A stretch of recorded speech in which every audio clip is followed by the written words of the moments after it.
A desvalorização da moeda egípcia está enviando ondas de choque por todo o país. A escassez de alimentos está aumentando, o turismo ainda não voltou aos níveis pré-pandemia, e com um investimento de 58 bilhões de dólares na nova capital, investidores internacionais estão prontos para jogar a toalha. Em um timing impecável, os Emirados Árabes Unidos estão vindo para o resgate. No final de fevereiro, o Cairo assinou um acordo histórico com Abu Dhabi para construir uma nova cidade na costa noroeste do país. Cerca de 35 bilhões de dólares serão investidos no Egito, representando o maior investimento estrangeiro direto do país. Muitos veem o projeto como o próprio Dubai do Egito, feito pelas mesmas pessoas que fizeram aquela cidade florescer. A empresa de desenvolvimento de Abu Dhabi, que é o consórcio responsável pelo financiamento, diz que a nova cidade terá todas as características da vida urbana moderna, incluindo moradias, hotéis, escolas, locais de entretenimento, uma zona industrial e todos os serviços públicos imagináveis. Todo o projeto está programado para ser concluído nos próximos 20 anos. Os críticos argumentam, no entanto, que ao assinar o acordo, o Egito cederá parte de sua soberania e a transformará em um timeshare dos Emirados Árabes Unidos. Abu Dhabi ajudou Al-Sisi a chegar ao poder e, desde então, canalizou bilhões de dólares para o Egito para selar essa aliança. Desde então, Abu Dhabi emergiu como parceiro sênior na sua relação com o Cairo. Portanto, os egípcios têm razão em estar céticos. O Egito pode não ter escolha. O país está praticamente falido. Encontrar um meio-termo é necessário, mas a arte do compromisso é dividir um bolo de tal forma que todos acreditem ter a maior parte. Seu dinheiro não vem do nada, mas isso não impediu os legisladores egípcios de apostarem em uma oportunidade inesperada. Construir um assentamento na árida costa noroeste do Egito, a 140 quilômetros de qualquer grande centro populacional e com poucos recursos naturais, faz pouco sentido. Por outro lado, os países nem sempre precisam de recursos físicos para gerar prosperidade. Singapura, Maurício e Israel são exemplos de regiões pobres em recursos que se transformaram em economias de alta renda. Em 2014, quando Al-Sisi chegou à presidência, o Egito parecia estar nesse caminho. Mas então o governo se meteu em uma crise de dívida, a libra egípcia despencou, a inflação disparou e as reservas cambiais estrangeiras se esgotaram. Al-Sisi teve a brilhante ideia de despejar dezenas de bilhões de dólares em projetos de infraestrutura, que frequentemente estouravam o orçamento. Não é surpreendente que o Cairo tenha se afundado ainda mais em dívidas. Desde que Al-Sisi assumiu o cargo, a dívida externa do Egito quadruplicou para 164 bilhões de dólares. O serviço da dívida atualmente representa a maior parte das despesas anuais do governo. Somente em 2024, o Egito deverá pagar 32,8 bilhões de dólares em dívida externa, uma quantia espantosa de dinheiro indo para o lixo. Agora, os credores já estão fartos. Desesperado por dinheiro, o Egito assinou um acordo com os Emirados Árabes Unidos para desenvolver um trecho da sua costa mediterrânea, conhecido como Ras Al-Hekma. Os emiratis irão investir 35 bilhões de dólares na economia egípcia endividada nos próximos 2 anos.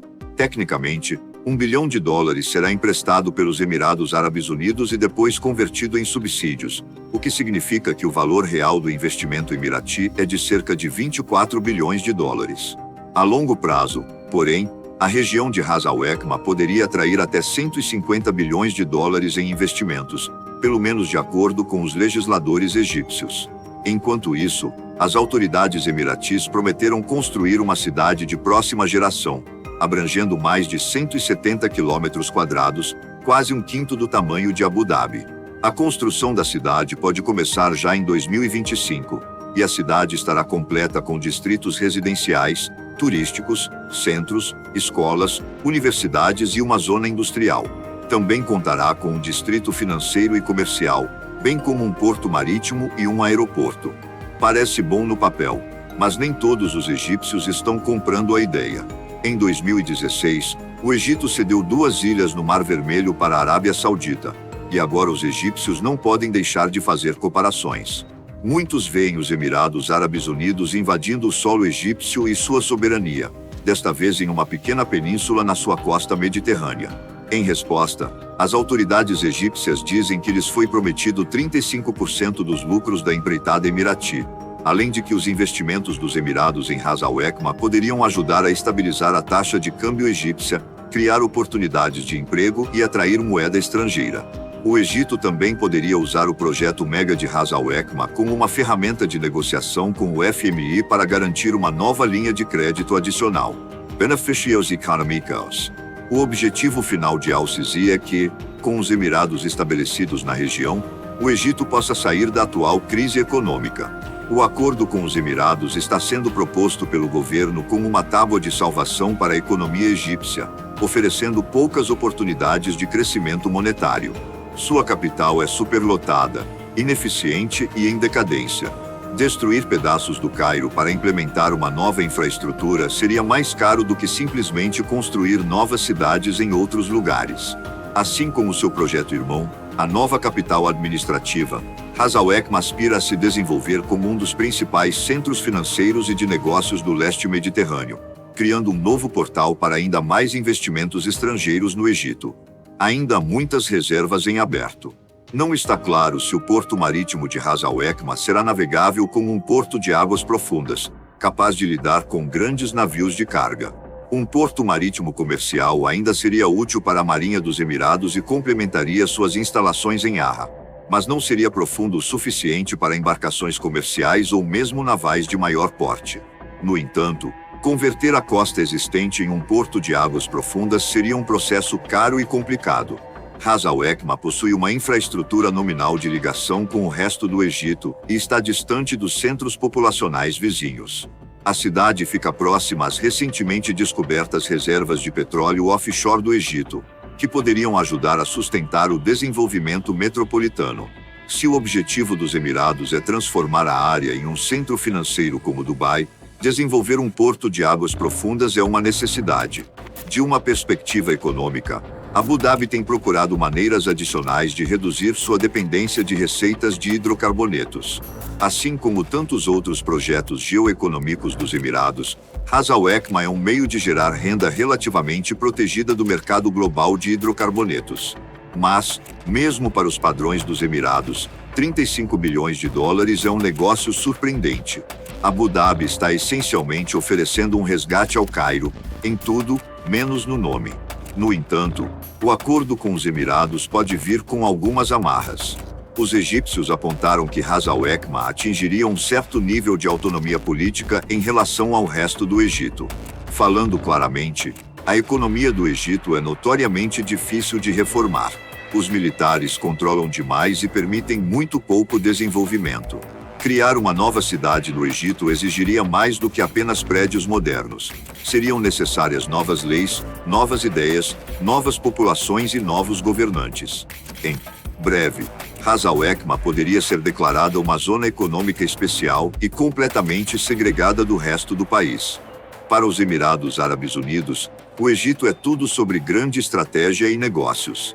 Em 2018, os Emirados Árabes Unidos desembarcaram tropas na ilha de Socotra, no Iêmen, e depois a anexaram de fato. O Iêmen ficou furioso, mas não conseguiu fazer nada a respeito. Colocar uma instalação militar na foz do Mar Vermelho e no Oceano Índico permite que Abu Dhabi mantenha o controle sobre um ponto de estrangulamento vital para o comércio marítimo. Desenvolver Ras Al Khaimah realizaria a mesma tarefa, só que desta vez para o Canal de Suez. Quando concluído, os Emirados Árabes Unidos dominariam ambas as extremidades do Mar Vermelho, conferindo-lhe um peso político substancial no grande escopo das coisas. Blocos geopolíticos ***. O mesmo vale para o Mediterrâneo Oriental e a periferia árabe, áreas que anteriormente estavam sob domínio otomano. Dois blocos políticos e militares principais surgiram nos últimos tempos. O primeiro é liderado pela Aliança Egito-Emirados Árabes Unidos e inclui Bahrein, Força Nacional Líbia, Exército sob Haftar, Forças da Coalizão do Sul do Iêmen e as Forças de Apoio Rápido do Sudão. A Turquia, como discutido, tem laços estreitos com o Irã, Chipre do Norte, Catar, a oposição síria e o governo reconhecido internacionalmente da Líbia. Enquanto a Arábia Saudita é uma potência por direito próprio e tem vínculos com o governo oficial do Iêmen, militantes étnicos no Irã e no Iraque, e, como os Emirados Árabes Unidos, tem laços estreitos com Bahrein. O quarto bloco é o Irã e inclui seus procuradores na Síria, Hezbollah, os Hutis no Iêmen, Hamas, milícias iraquianas e, em certa medida, o governo iraquiano.